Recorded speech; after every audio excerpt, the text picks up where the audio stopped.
Hello everyone. तो लो जी आ गया खेसारी लाल यादव जी और खुशी कक्कर का एक बहुत ही बेहतरीन देवी गीत जो कि फुल वीडियो सॉन्ग में रिलीज हो चुका है।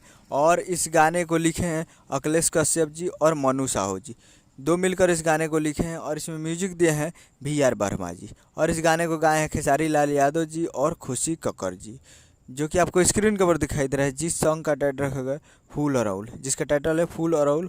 और ये देवी गीत 2023 का है और पहला है खेसारी लाल यादव जी का देवी गीत 2023 का। और ये फुल वीडियो सॉन्ग में रिलीज हो चुका है। और वीडियो में आपको दिखेंगे खेसारी लाल यादव जी और खुशी कक्कर जी, फिर में खुशी कक्कर जी। तो ये फुल वीडियो सॉन्ग आ चुका है। Full video song release in on 11 अक्टूबर 2023 को सुबह 6:30 AM पे फुल वीडियो सॉन्ग को रिलीज़ कर दिया गया है। तो आज 11 अक्टूबर को सुबह 6:30 पे फुल वीडियो सॉन्ग आ चुका है। तो आप लोग जाइए और जाकर इसको GEM Toons Bhojpuri YouTube channel पे जाकर देख सकते हैं।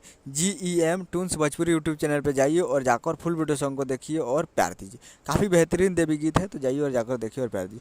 उम्मीद करूँगा वीडियो अच्छा लगा तो चैनल को सब्सक्राइब लाइक बस ताकि ऐसे खेसारी लाल यादव जी का लेटेस्ट न्यूज़ आता रहे। वीडियो अच्छा लगा तो वीडियो को लाइक कीजिए। मिलता है अगले वीडियो में, तब तक के लिए जय हिंद जय भोजपुरी।